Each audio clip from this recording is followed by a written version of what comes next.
kas īsti ir meždārs un ko tas sevī ietver. Sveiki! Man sauc Agnis Grauduls. Ikdienā nodarbojos ar meža īpašumu apsaimniekošanu un konsultācijām par dabai tuvu mežsaimniecību un par agromežsaimniecību. Bieži vien cilvēki jautā kaut kādās lekcijās un runājot, meža dārs, kas tas tāds īsti ir? Tad šodien būs tāds neliels stāstījums par vienu meža dārzu Somijā, kurš ir 11 gadus atpakaļ kaut kādi 15 vai 16 uztaisīts, kāds 61. ziemeļu paralēles samērā tālu ziemeļos, tad tāds ieskats meža dārzā. Ja iet runa par ko ietver sevī termiņus, tad ko ietver sevī sienu pļauju, tas katram ir skaidrs. Tur tiek reiz vai divas reizes gadā pļauts sienas, un viņš tiek sarullēts ruļļos. Un tā ir pļauja. Kas ir meža dārs? Lūk, šis ir meža dārs, kur ir stādīts dažādos laikos. Pirmie stādījumi ir tur tie tālākie, augstākie, kas ir stādīti kādus 15 vai 16 gadus atpakaļ. Un viņi pamazām visi aug. Un pēc būtības ir, ja mēs skatāmies pēc definīcijas, kas ir meža dārs, tā ir tāda lakstaugu kokaugu stādījums, kas pēc savas būtības atdarina īsta meža struktūru. Varam paskatīties tepat blakus, te ir tāds vienkārši boreālā meža piemērs. Tas ir tāds priežu mežs ar kaut kādu pamežu. Tad pēc būtības meža dārs ir stāsts par struktūru un procesiem. Kādu veidu struktūru jūs izveidojat, tas ir jūsu pašu ziņā, un tas process, kas tur notiek, ir vienkārši dabiskā sukcesija, kādā veidā dažādas stadijas nomaina vienu otru. Un tas, ka tad jebkurā dabiskā mežā ir vairāki stāvi. Tātad to, ko mēs vienmēr redzam augšā, ir tas vainaga stāvs, kas ir koki. Kaut kur tie koki veido cieši. Vainagi sakļaujās, kaut kur ir tur starp vainagiem, un tālāk dabiskā mežā viss mēs parasti redzam ir kaut kāda zemsedze. Te ir zāle, papardes un melenis, kas iedētās normālā boreālā mežā. Un vēl viena tāda būtiska meža sastāvdaļa ir tas kaut kāds nosacīts vidējais stāvs, kur ir ietilps gan mazi krūmi, lieli krūmi un mazi koki un pusaugu koki. Un tas viss veido to stāvojumu. Un katrs no tā stāvojuma fragmentiem izmanto to savu gaismas tiesu, kas viņai ir dota, un ražo attiecīgi kaut kādu biomasu. Te ir apakšā ir tātad nosacītā krūmu stāvā, te ir kaut kāds pīlādes. Tālāk seko kadiķi, ir kaut kādas pameža eglis, kaut kādi zemākie bērzi. Un tā meža struktūra ir. Un mežā arī kaut kāda dzīvā daba, te arī ir skudru pūznis, kas ir neatņemama meža sastāvdaļa. Tagad iesim atpakaļ uz meža dārzu, kurš ir tepat tās blakus aiz tiem kadiķiem. Lūk, esam atpakaļ te meža dārzā, kas ir izveidots savulaik tādā pļavas stūrī, kurš ir atvērts pret kaut kādiem vairāk austrumiem, un pārējās puses te ir apkārt kaut kāds esošais mežs. Un tas šodienas stāsts ir vairāk par struktūru un procesu, to satura piepildījumu katrs var iedot savam kādam vietas izmēram un savam kontekstam. Tātad te ir kaut kāds pamat kokaugu struktūra. Tātad te ir iestādīts, šitas ir valrieksts, šitas arī kāds valrieksts, tur tālāk tas ir valrieksts. Un kas interesanti ir atdarināt tā mežaudzes dabiskā sukcesija, kad ir arī iestādīts kāds pionieru sugas, jo tas apzāģētais koks uz puķīša, cik nu daudz var redzēt, tas tur ir patiesībā melnauksnes, kuram ir apzāģēt apakšējie zari, viņš ir tāds palicis augšā, viņš ir, lai dotu aizsardzību pret salnām, lai viņš veidot mikroklimatu un arī kaut kādu slāpekļu piesaistīšanu augsnē. Viņš ir vitāli svarīgs sākuma stadijās, un sākotnēji te ir bijuši vairāk melnākšņi. Te var redzēt arī, te ir blakus cēlums riekskokam. Tas arī kādreiz bijis melnāksnis, viņš ir savu funkciju izpildījis un viņš ir nozāģēts. Te ir viens melnāksnis atstāts, te ir ābeli un blakus tas tādu puļķu atstāts ataugšanai. Tas viss atdarina to dabisko mežu, kur ir kaut kādas sugas, kas ir sukcesijā ir īslaicīgas, viņas ir un viņas aiziet. Viņas sauc par upurkokiem, par palīgu kokiem, saucot kā gribat. Un tad tie, kas pēc tam veikos to paliekošo mežaudu struktūru, šajā gadījumā ir valrieksti. Tur šeit uz malām, kur ir vairāk gaismas, ir kādas ābeles. Kad iet bišķiņu vecākā daļā, tad te var redzēt, te ir vēl kādas arī liepa, kas arī normāli meža dārza sastāvdaļa. Duglāzija. Jā, duglāzija patiesībā 2. gada skujs ir samērā ēdams, un viņi var būt vainaga, vadošā vainaga augstumā. Un tepat blakus ir melnauksnes, kuram ir arī apzāģēti apakšējie zari. Cik te var redzēt, ka tas ir stums un augšā ir tā lapotne.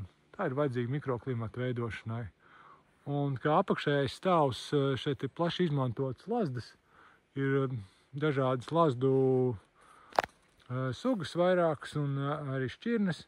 Un tad tās lazdas ir tādas, kuras ar tādiem, te var redzēt šitas te lazda tādiem stāvākiem zariem ir. Te ir lazda tādu plašāku vainagu. Šeit ir atkal lazda, kurai ir sarkani rieksti un tādi smuki pa 3-4 riekstiem. Tas veido to krūmstāvu, un krūmstāvā arī kaut kādi ir palīgkoki. Šitā ir karagāna. Tas ir slāpekļa piesaistītājs. Viņš kaut kādu laiku te varēs eksistēt, un pēc tam viņš te aizies. Kaut kur pa malām ir arī kāds ogu krūms. Un te ir gar malām, te ir ogu krūms, šitā ir henomele. Šitā ir mums visiem pazīstamā upene. Un te būtībā te ir tāds neliels mežmals, te pret atvērtu ainavu tāds mežmals efekts, kaut kas zemāks un pakāpeniski. Te ir ābele, riekskoks un viss tas pāriet uz tādu augstāku stāvu. Un tālāk, ja mēs paskatāmies pavisam apakšā, tad te ir kādas tauksaksnes, kas ir slāpekļu piesaistītāji augi. Augi vienkārši nātris. Tas arī ir izmantojams dažādos veidos, tā skaitā nātris vircai. Šitā te ir meža zirdzene, kas ir insektu piesaistītājs. Tas ir kaut kāds, manuprāt, smaržīgais mirris. Šitā ir raudene. Un te ir dažādi lakstaugi, kas ir kaut kādos veidos izmantojami, ēdami, kukaiņiem. Te ir arī meža zemenes.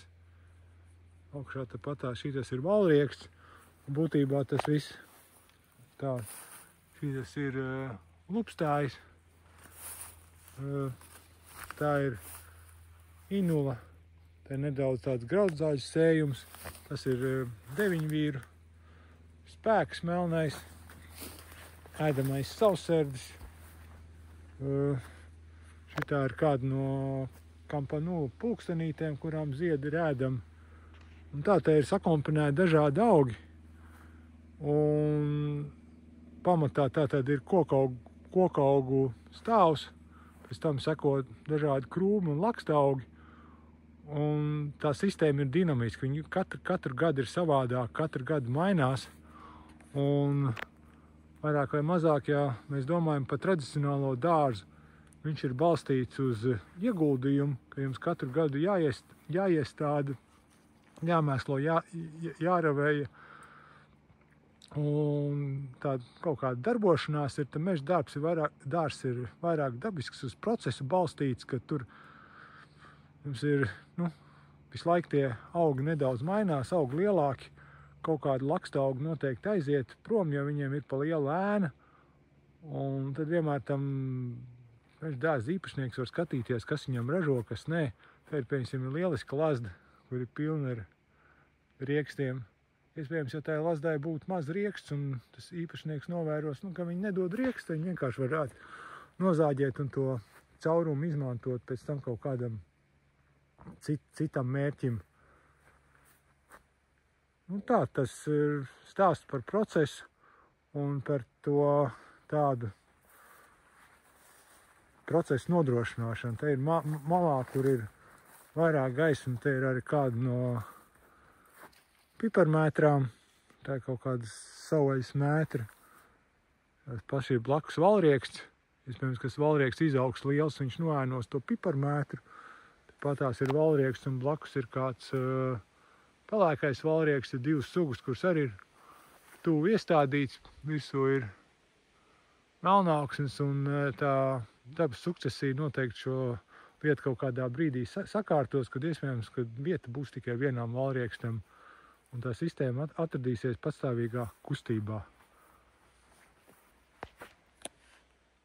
Vēl vienu meža dārza slāni, teikt, 4. veido aktinīdijas. Šitā ir, un tad te ir izmantots kaut kāds melnaukšņa stumbens, kur tai aktinīdijai tā kā būtu jāvijās uz augšu, un tad tālāk viņi te var uzvīties vai pa to melnaukšņa stumbeni, vai kaut kur viņi te ir ieaugusi jau nedaudz lazdā, un tas būtībā atkal atdarina tādu mežaudzes dabisku struktūru, kur tie augi pamazām paši atrod vietu.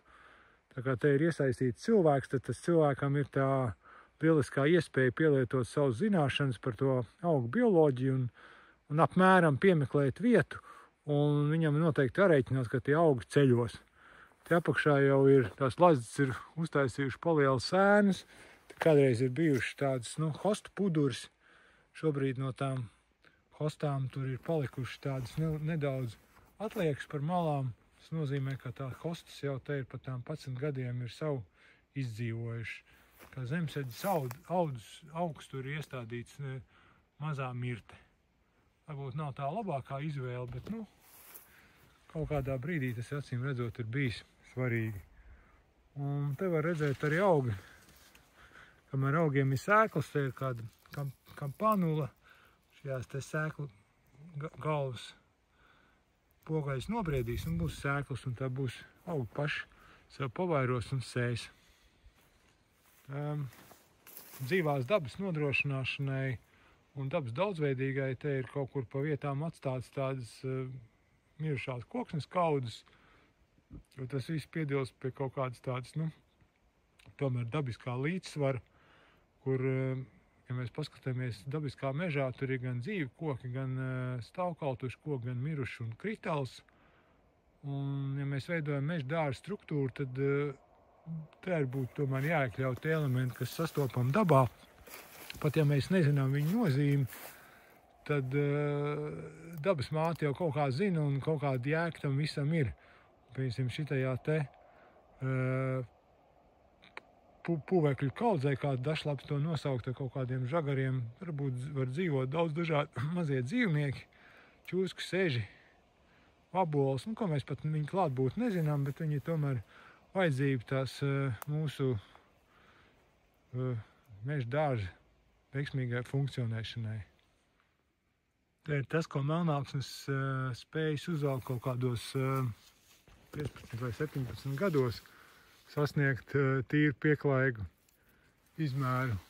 Šobrīd tas vainags ir tur augšā, ar kāds zāģi ir apzāģēti apakšējā zari, un viņš strādā tā kā tāds šķirmis.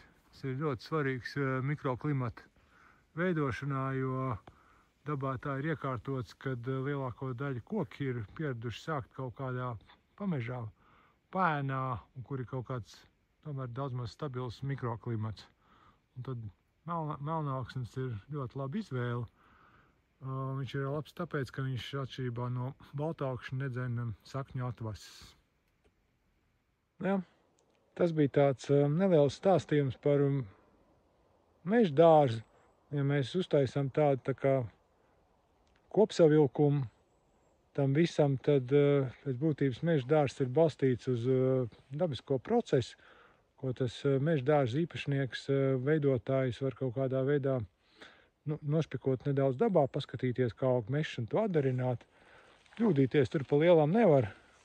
Vienkārši bišķiņ jāeksperimentē, jo katrai vietai ir sava specifika un katram meža īpašniekam vai zemes īpašniekam ir gan savs konteksts, gan savas zināšanas, gan savas vajadzības, kā viņš to dara. Un līdz ar to tas pamatprincips ir kā ļoti universāls, balstīties uz dabisko procesu un ievērot meža struktūru, bet tas izpildījums noteikti būs katram savs. Ja jums patīk šis video, tad tur var lejā nospiest laiku, var parakstīties uz kanālu.